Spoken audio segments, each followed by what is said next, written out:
Good afternoon and welcome to this week's uh, version of Inside Redesign. We have a special guest today with us, Mr. T J Warsnak from Halstead, and they are a Gemini school, and we're anxious to hear about the great things he's doing. Our very own Glenn Wiebe brags about him quite often, so we're anxious to hear about those great things going on in Halstead. And without further ado, let me introduce our always interesting moderator and host, Mr. Dr. Steve Wyckoff, a man of two titles, Mr. and Dr. So, Dr. Cook, So, Dr. Wyckoff? how do we keep getting these superstars as guests? And Glenn Wiebe recommended they're out there and they abound. TJ, welcome. Well, it's great to be here. Apparently the definition of superstar has broadened over the years, maybe. I'm not certain I'm in that category, but I am excited to be here. Gosh, this is a great day right now. This is actually, it's our last calendar day with our students at Halstead High School. And so that's always a big celebration day for us to see those kids, finish up a year, reflect on where they were back in August and see where they are now.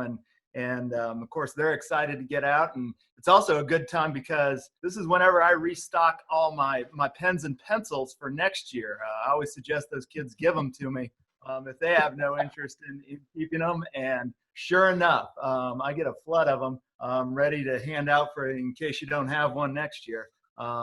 So that did not happen, but I did get up to school today to help with check-in of technology of some of the Chromebooks and iPads and see some of the kids turn things in, and they were in good spirits still. I could assure you, even with the differences, the end of the school year is still a celebration no matter the situation. Yeah. Well, TJ, tell us a little bit about your teaching responsibilities and a little bit about your history, not your history class, your history. Well, I am a social studies teacher. I'm at Halstead High School, finishing up. Let's see, this will probably be about year 20 or 21 there. I didn't get my start in Halstead. I actually started my teaching career out in Western Kansas, Deerfield. Did a 3-year stint out there. My wife was a special ed teacher at Deerfield as well. And we had a wonderful time out there. It was so neat because I came from the Kansas City area. That's where I grew up, and the Shawnee Mission School District. And that's probably where, in some ways my interest in education came from, being around the great teachers in Shawnee Mission. And to go from a larger school there out to Deerfield, it was definitely a shock, but it gave me a really neat perspective of how different education can be as we're all just trying to do the same thing. So after 3 years of teaching high school social studies there, position came open in Halstead. We wanted to move a little bit closer to a city area, and gosh, found a place there in Halstead and been in the same classroom ever since, and just had a blast there. And so that's been neat. And then the district has afforded me some opportunities to take some more leadership in the building and in the district, and that's been enjoyable. And gosh, the last 2 years the redesign process came out, and got to be the co-pilot for our district there. At the same time, I was doing some traveling around the state with the Teacher of the Year team, and was able to take some of the ideas from that back to Halstead. And gosh, it's just been a little bit of a renaissance for me, and that's neat because it's been refreshing, and it makes me excited about what's coming for our schools. So you kind of skated right over that 2019 tour of the state. What was that for? So luckily the district nominated me as part of the teacher, or as our district's Teacher of the Year. And the Kansas Teacher of the Year program, you know, I think is one of the best in the nation. It's different than every other state. Speaking of which, tomorrow morning, we've got Tabitha Rosberry from Winfield, up for the National Teacher of the Year. She's one of the semifinalists, so be watching for that tomorrow. But went through the process there, and you know, one of the things, it was an honor to be the Teacher of the Year for our district, obviously, but learning more about the leadership side of that and the importance of how that Teacher of the Year program isn't so much a recognition of Teachers of the Year, but instead of the leadership teachers can provide, was incredibly powerful for me and made me want to go out and do more to help other teachers. And so the traveling, we of course went to, you know, numerous conferences and to the universities and teacher colleges, and hopefully did some inspiring of future teachers. And I had a student teacher this year who we had been in contact with. And so to see him now graduate or finish up and become a teacher, it's just a great process, you know, whenever you think of the whole education profession, of how you could help students at the young end whenever they're still in school, and then up to post secondary, and then all the way through their careers, be supportive. So TJ, give us your take on the redesign process, the good, the bad, and the ugly. Oh, you know, let's get the bad out of the way with it. The only thing bad was that it started in, you know, 2017 or whatever. Too bad it wasn't 2005 or 2000 or earlier, because I think it's been, I have a lot of good to say about it. Like I said, it was a renaissance for me as a teacher, but more importantly, to look at how education had been done, shall we say, or schooling had been done. It needed, I think teachers, and I think schools, and I think the public, I think everybody wanted to see a change and knew that it had to revolutionize itself. But the question was always going to be, where was that impetus going to be coming from? And then Kansas hit the sweet spot in saying that, okay, we're going to do this, but it's going to be locally driven, how you're going to do this revolution within your schools, this redesign of what education is going to look like.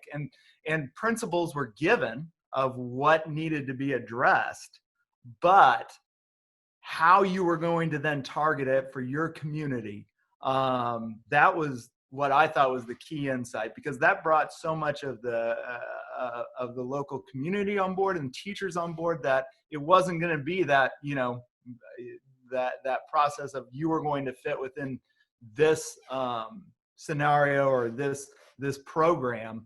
You were going to create it around these principles, and looking at those, you know, nobody was going to look at like student success skills that were being presented or the personalized learning. And I don't think anybody could be against those ideas of real world application. It was just always going to be the question of how are you going to fit that for your school?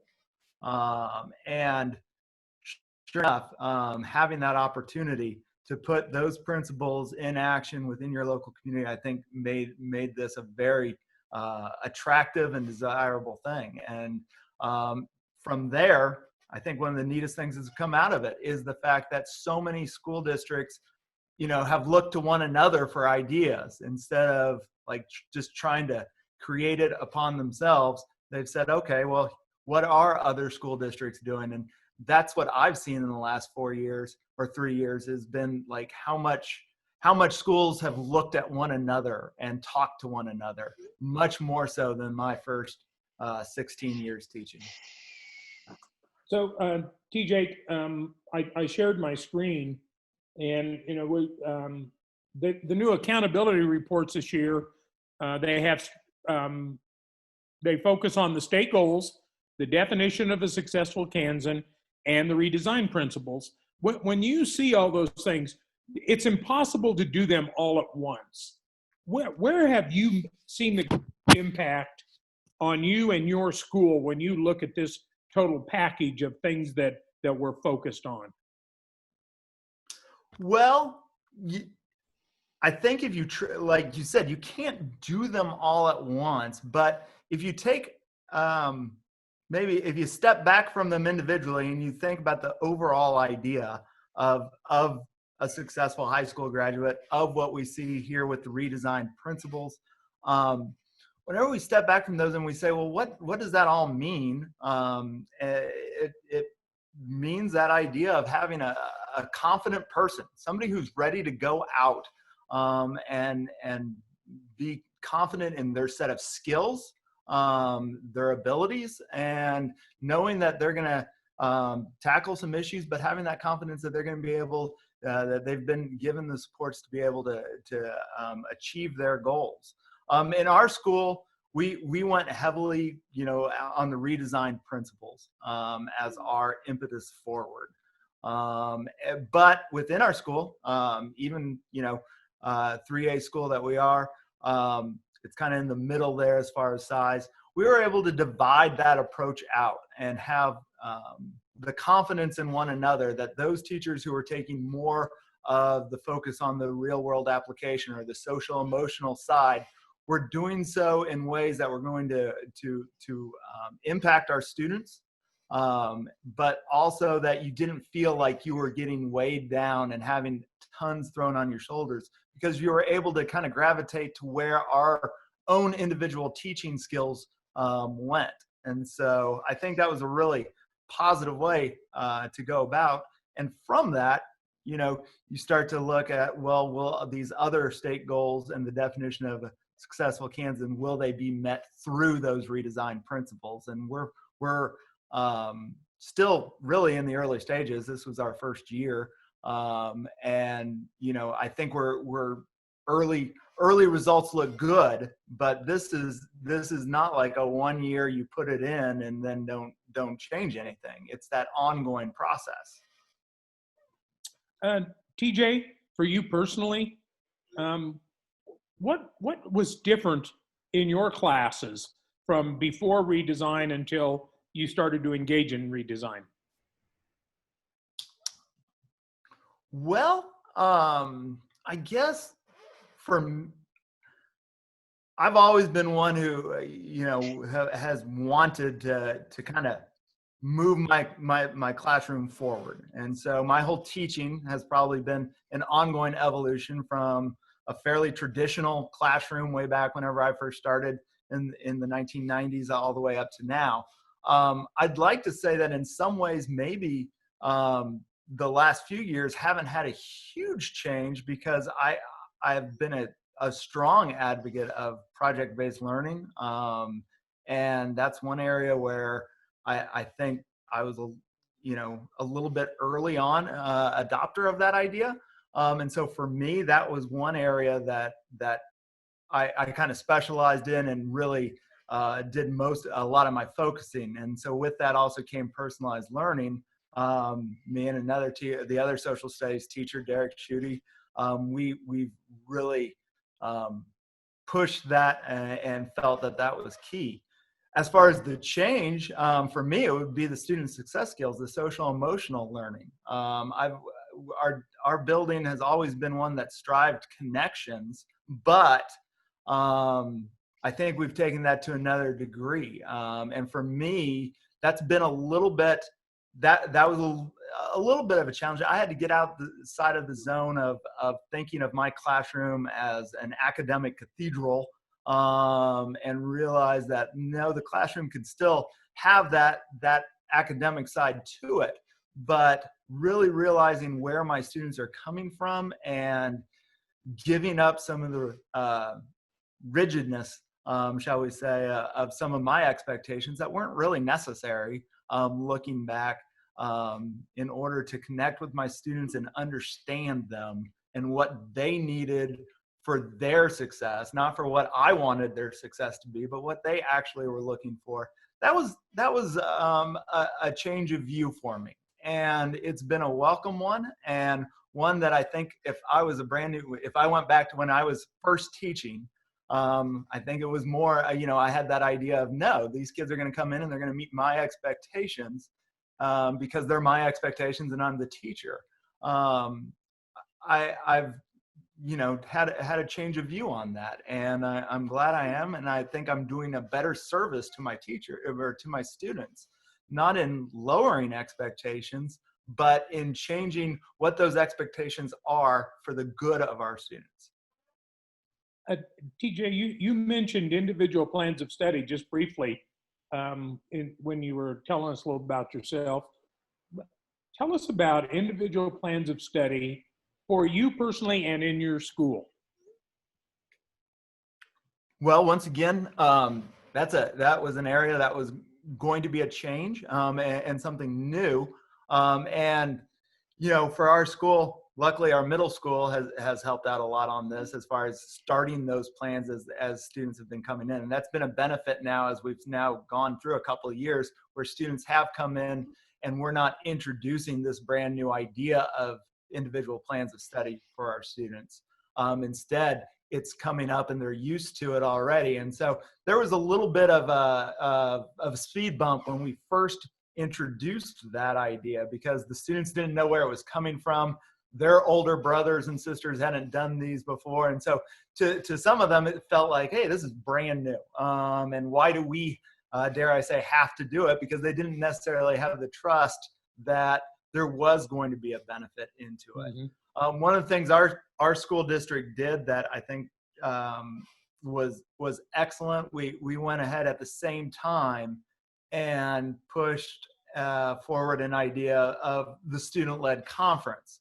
And we tied those individual plans of study together with a student-led conference, and having the student and parent there together for a conversation about their future, I think was a really, really big game changer for us as teachers, hearing exactly what kids were planning on doing and how they were seeing their education.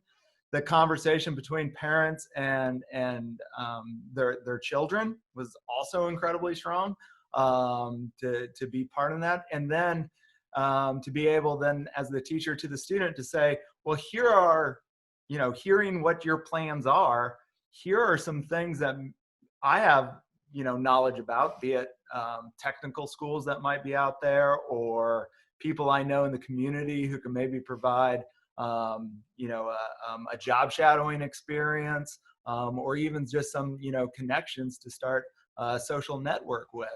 And so those individual plans of study, I think there was some concern that students would be so driven by the career that why do I need an English class? Why do I need a history class might come into play with it. But instead, I think we've seen that no, we could show through those individual plans of studies plus our student-led conferences in that process that here's how all of your education goes together.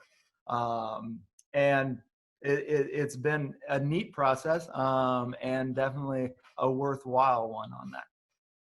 TJ, in your school, does every teacher have some number of kids that they work with on their individual plans of study? Do they stay with them multiple years?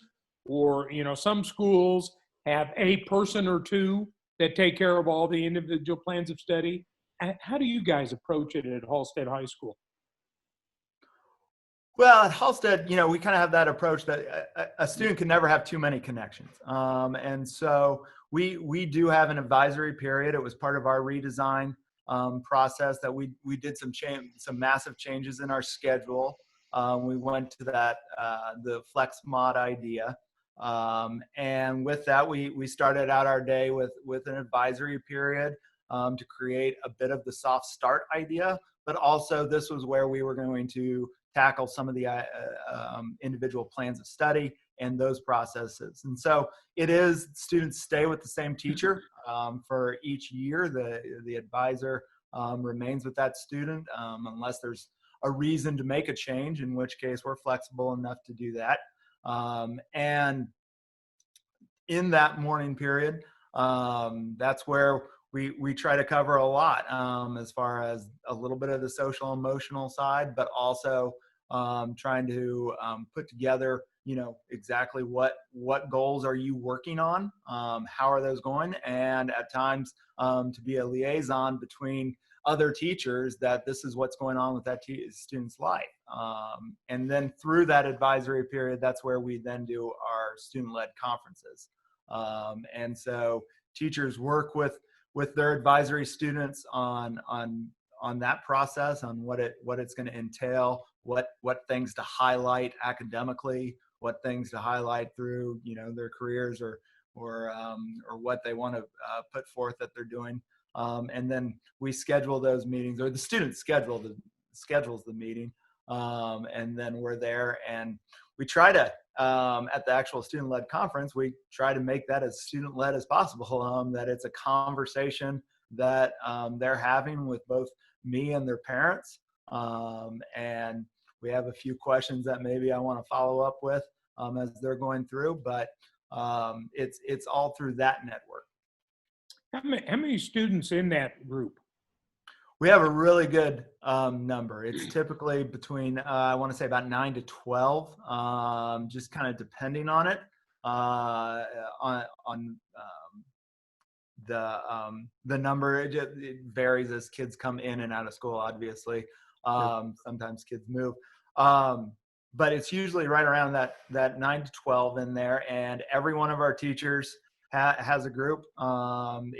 It's a mixed group of 9th through 12th graders. And so we like to try to have some ideas. And it's something we were just talking about at our building leadership meeting, that next year, how can we get more of our upperclassmen to do some more mentoring during that time to the freshmen coming in and the sophomores? Perhaps, throwing situations out occasionally to them, like, how would you guys encounter or deal with this problem that maybe is coming up, and having our upperclassmen take more of a leadership role of that. And it's something that I think our kids would enjoy doing. They maybe wouldn't do it right away or be used to it right away, but that's where we as teachers can create an environment where, there's a discussion going on, and it's not teachers saying this is the way you should solve your problems, but students saying, hey, I've been in the same situation. I was late with 3 assignments and didn't know how to get caught up, and this is how I finally got through that. This is how I approached a teacher whenever I wasn't sure about something, or approached an issue that I'm having socially. And having that support there, I think is going to be neat in the future. TJ, the topic of this webinar is redesign, but it's hard to overlook the continuous learning that we've been involved in for the last 2 months. How did you guys deal with that? Boy, that was a shock to everybody. I think that was the first thing, was like, wow. And then secondly, after stepping back from that wow moment and saying, okay, this is real, it was, okay, let's dive into this a little bit. One of the things that I look back on, first of all, terrible thing that happened.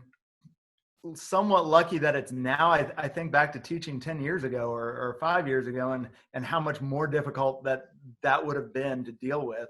We had just moved, luckily, to a one-on-one initiative with our students, and so our district was lucky in that we had, technology-wise, we were going to be a little bit better than we would have just 2 years ago.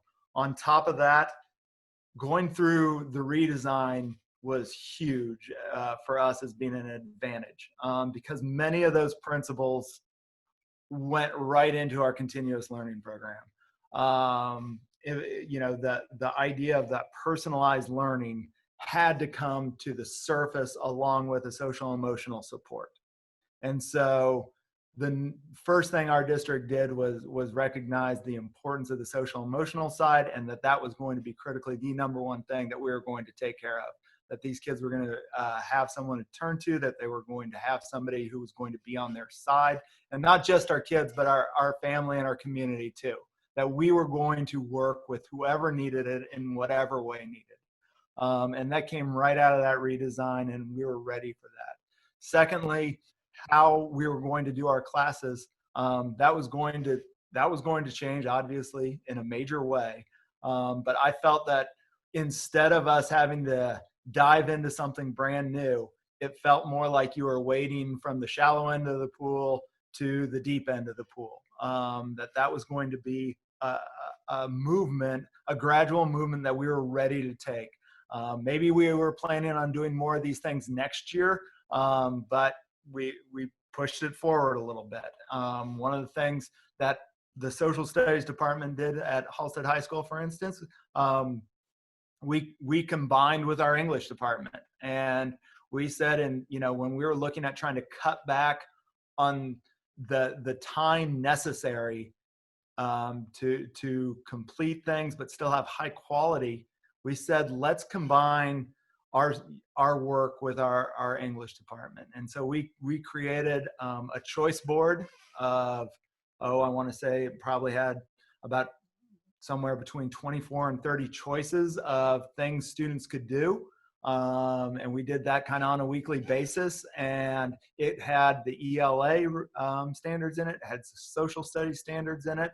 And many of those things also had some of the social emotional support, such as being able to journal your thoughts as you were going through through this time of change. This was brand new for so many of our students. And so Andrew Bauer, a phenomenal English teacher, he created a lot of topics that students could write on that would help us understand where they were coming from, what needs they had, but also allowed them to work on their writing and had social studies, current events type components to it. And so, we hit a lot of those areas there that I thought were pretty critical to the redesign, but also then supported our classrooms. And then, in other areas, as the weather got a little bit better, there was some, we did a federalism type scavenger hunt as an option that a lot of kids enjoyed doing, where they were out in the community walking around, taking pictures of things maybe they didn't know were around that represented state government, local government, and the national government. And so we found those areas that we felt comfortable that we were still hitting on the critical standards that we wanted to get across, but also allowed students to have the right approach for what they were going through.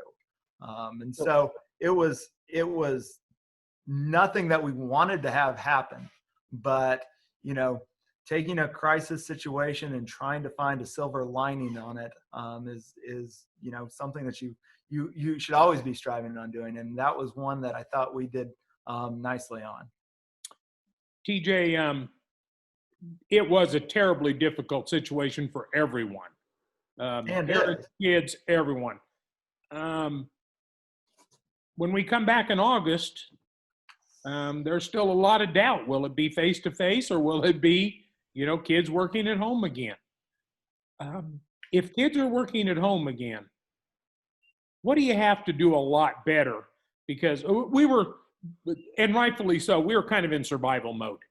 Get to the end of the year, get kids through, get them as much as you can. But if we start the year, where kids are at home, we've got to up our game in terms of learning. What has to happen for that to occur? Well, I don't have a silver bullet answer on what has to happen. Darn, we were hoping you had that silver bullet.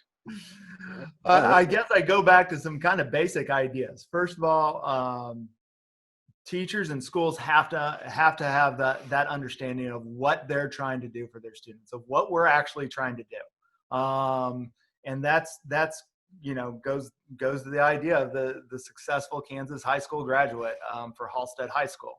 That's where we're looking, and so it's those, the ideas are there of academic preparation, cognitive preparation, the technical skills, the employability, and the civic engagement. Now, from there, the question is, okay, on the academic side, what does that entail in a more Uh-oh.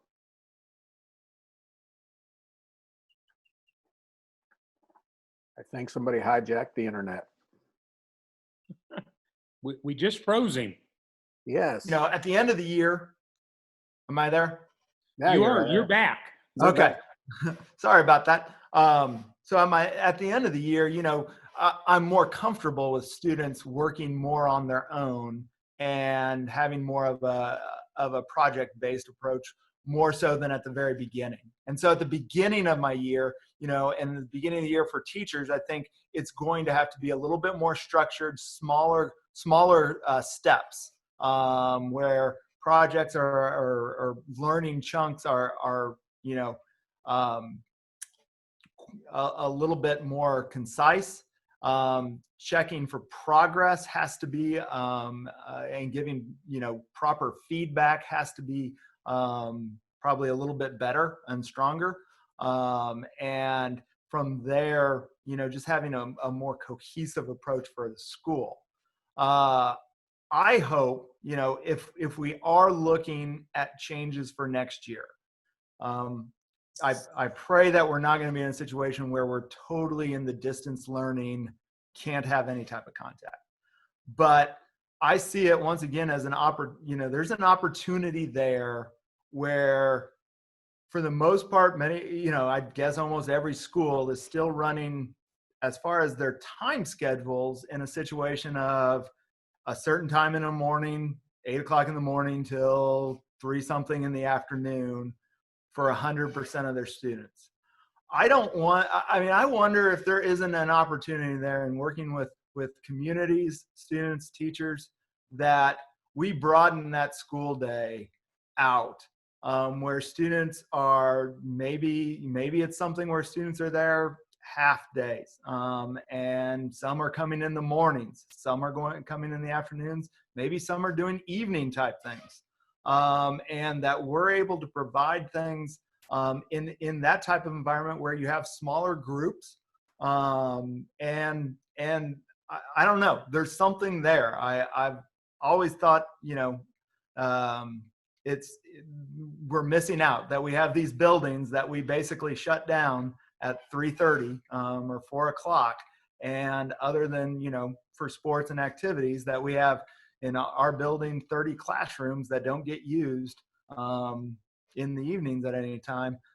Is there maybe something there? And I don't know what that is, and I'm not probably the one who gets to make that decision on it, but there's maybe an opportunity, once again, to rethink education in that personalized setting that we could maybe create for our students. Yeah. One of my granddaughters gets up first thing in the morning and goes to work on her schoolwork every day. One of my grandsons, about 7 o'clock at night, finally gets around to it. And, we kids are just different. Yeah. That my daughter, she's a 9th grader. And of course, I think any teacher tells you whenever they have kids, that's an enlightening process, watching your kids go through school, and it gives you 1,000 questions and reflections, and it makes you a better teacher. Watching her, I can't imagine what her first hour class is like for her, because I got a feeling it's horrible just because of who she is. She is not one who likes to get up. But boy, once she gets started on something, she is passionate about it, and she follows through and does, humble brag there from father, she does an excellent job. But I think of classrooms where she maybe gets started with things, and 52 minutes later, bell rings, she has to stop working on that. Whenever that's probably when she first drives into it. And from working online with many of my students, I see when they turn things in, and it's a shotgun approach. And maybe I stereotype too much as a younger teacher, thinking kids would put everything off to the last moment and do things at 11 o'clock at night. Holy cow, I see some students, they're turning things in at crazy hour early morning type stuff, 6:30 in the morning, and then finding out, oh yeah, I got that done before I went fishing or something. And like, oh, well, that's impressive. Good job. Get your priorities. Good work there. Your gifted kids finish just before they go play golf. Well, all golfers are gifted with patience. They're not so Okay. good at counting. Sometimes I have found golfers struggle with that. Hey, I don't know if they're worse about counting or judging distance. Yeah, the distance is a problem there. They could all after they get done with the round, their distance goes up a lot. I know that, as far as how far they hit those drives and stuff. TJ, right now across the state, we have a couple of committees working, and the directions to the group was we need to move from standards to competencies. You know, what can the student do? And we're looking at those by grade bands, not by each grade level. Are you familiar with that work? Are you involved in that work? Well, I am a little bit with the, I was on the social studies standards writing committee. And those social studies standards were adopted by the board, and they're good to go. And with that, social studies, I'm very excited, kind of has taken a different approach to their assessment that I think reflects this idea quite a bit. And it's such a large shift that, like, whenever teachers look at that and they think of what assessments have been, that social studies assessment looks so different. And they're almost afraid of it, I think, but once they look at it and really trust, I mean, sometimes assessment comes with a lot of mistrust from teachers because of things of the past, and probably getting to the point that it's more stories that they heard of the past, thank goodness. But there's still a little bit of distrust there that, okay, well, what this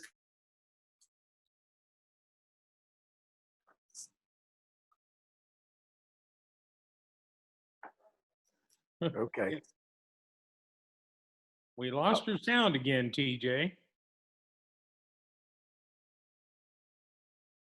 Okay. Sorry about that. There you're back. There he is. Unstable internet. It's just the bane of our existence right now. Sorry.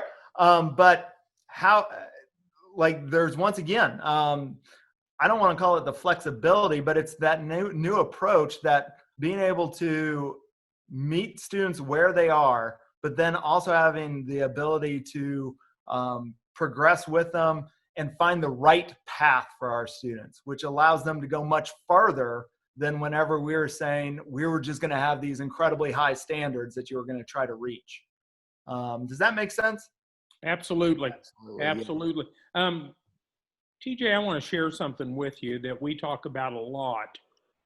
And we're really big on focusing on the engagement level of our learners. And we love this work from Phil Slechty, and Phil's a guy that we've known for years, that he talks about kids have 5 different levels of engagement. That authentically engaged kid that just, I've heard Phil talk about, that's a kid that loses track of time. They're so engaged. And then you have your ritualistically compliant kid. That's a kid that plays the game of school and they play it well. They work hard at it, but they're not authentically engaged. They're ritualistically engaged. Then your passive compliant kids, your retreatism kids, and your rebellious kids. I'd love your opinion. How important is it that we get kids to that authentically engaged level?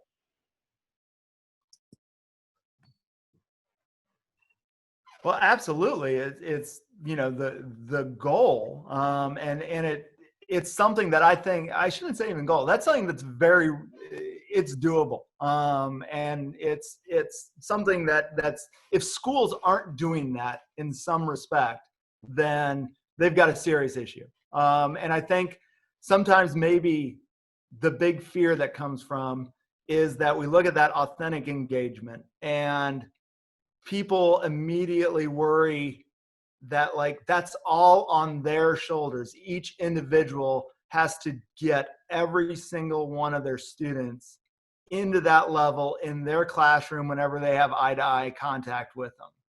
When the reality is that that authentic engagement level can be happening in our schools in different areas, and maybe it's not exactly like that when you have face-to-face contact with that student, and that's okay. I think we maybe find ourselves at times trying to go so hard and do so much that we do burn ourselves out as teachers. But your school has to have the environment that the teachers want and the staff wants that authentic engagement to happen. And then when we find areas where it can happen, and maybe it's happening, that authentic engagement is happening in journalism with our students, with yearbook, and with them having access to, providing social media posts and doing investigations through that. Do our schools say, we're gonna support the kid on that, and we're gonna make that happen through a higher level for them? And that's what we've got to get to, because I think of so many of my students who maybe at times aren't at that authentic level in my classroom.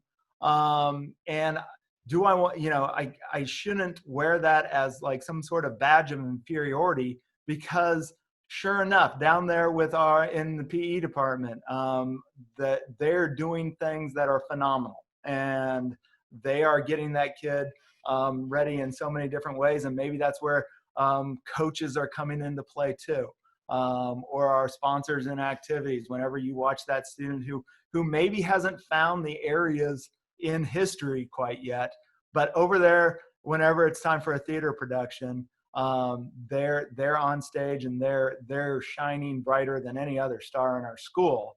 The question is, am I building obstacles in my classroom to keep them from being able to do that? Or am I trying to support that in some way? And that's the mindset that we have to have. Yeah, TJ, here's the Phil's look at the classroom engagement, and you'll see the engaged classroom, and they talk about, you will observe that all students are authentically engaged at least sometime. Nobody can live authentically engaged all the time. It's just too energy intensive. Mm-hmm. We talk a lot about the compliant classroom, and they say in there right here, the compliant classroom is the picture of traditional education. And Dr. Cook and I have spent a lot of time talking the last 2 months that our kids that seem to be doing well at home are those that get to do something they are authentically engaged in. And most often we see it in an integrated project where they got to choose a project, they're really interested, but they're doing science or social studies or both, and language arts, and there's math involved in it. Your take on that? Yeah, absolutely. And that's where, the continuous learning that we were doing in our school, I think helped in that idea, helped us see that a little bit, that we weren't saying that, these nuggets of information or this skill is the prime component. Instead, we're saying what interests do you have as a student? What areas do you want to go to? And then us as the professionals in the education side, how can we put the standards, the learning within that? Now, there's areas that, of course, we're all resistance to. You mentioned golf earlier. Some kids hate to practice putting. And, well, you're not going to get better putting if all you're doing is hitting on the driving range, because that's where your biggest interests are. And so, there's some areas where we want to say, okay, let's go ahead and take that challenge. We know maybe your presentation skills or your ability to do public speaking is not as strong, but can we scaffold approach where what you're interested in can be supported, where you're willing to take that challenge of working and honing a skill that maybe you're not as strong on. Yeah. And having then an environment around where students can do that in the right mode. Maybe it's not doing, a speech in front of the class or something. Maybe you start out with a smaller group. Maybe you do it as a video first, and then you go to the next area, and then the next area. And that's where, I think the professionals, as far as teachers, can then find the ways to help our students there. But then it goes back, of course, to a little bit with that individual plan of study, where we need to know what that student is planning on doing. If they're on that college track and they're also thinking about wanting to do well, say on the ACT test, then we have to be able to say, okay, well, are we flexible enough to make sure that there's opportunities for them to have the best, that they can do their best on that, while a student who maybe isn't on that same track but is really interested maybe more in a practical arts type form, can they be doing things within the math standards that show that mastery, maybe within, things that they're doing within a vocational tech class or something of that nature. TJ, our observation is that if you really do help kids work on stuff that they're highly interested in and good at, they'll do the work for you in the stuff that they're not good at. They'll give back to you. It's that poor kid that spends all day never getting to do anything they're authentically engaged in that we really struggle with. Yes. And I think for too long we kind of said that, hey, that's, and I hate to say it, we never said like, hey, this is the kid's fault and we're not going to do anything about it. But I think maybe at times did exhaust ourselves too quickly in the efforts there. And that's where, I'm not hopeful. I'm seeing change occur as I look at schools doing these redesign efforts. One of the things that I come back, or I so appreciate within it, and it also comes from the successful high school graduate, and also my love of social studies, but this is really community-wide, that idea of the civic engagement. One of the things that I think kids, every person loves it or appreciates it when somebody says thank you for doing something. And that civic engagement side is such huge for social emotional learning as well, where students are able to do something and then see their self-worth because others around them so appreciate what they did and needed it, and that creates value and makes your communities better. And so having that idea within it, I think is a great way where you see that engagement, because oftentimes within it, that's a group concerted effort.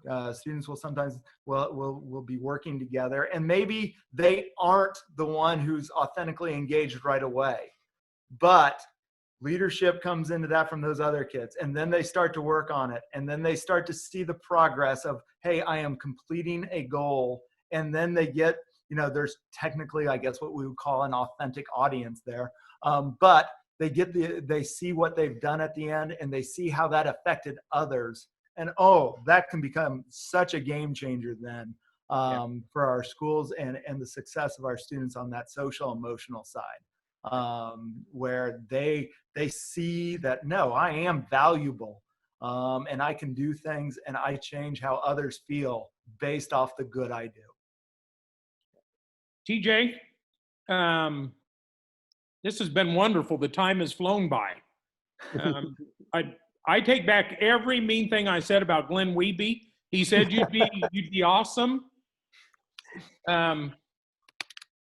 Wonderful job. Dr. Cook, did you have I didn't even give you a chance to ask questions of TJ. I would get ready to ask one and he would flow right into it. I just have a hope and a dream that you guys continue to integrate those core subject areas regardless of how we come back in the fall, and I know you will. We've got to break down these silos of English, math, science, and the world comes at us integrated, and the personalization and the project-based learning will lead us right to those 4 pillars of the redesign model that the state's put out. And Steve often says, authentic engagement is a result of all of those R's coming together. and it's absolutely true. So you guys are doing some great work, and I can also have some behind the scenes information that supports that through my nephews, so who attend the Halstead schools. So I appreciate it. Great job. Thank you. TJ, if you'd hang on a minute when we're done, but I want to thank you. I want to visit with you for just a minute, but again, thanks for joining the webinar. And Dr. Cook, do you have the date of the next one? I know I'm supposed to have that. We gave him one job to do, TJ. It's in 2 weeks. It's in 2 weeks, but the date, the exact date. Let's see here. Today's the 20th, so it'll be the That's 3rd. the 3rd. It's the 3rd. Okay. 3rd of June. So. Okay. Thanks for joining us.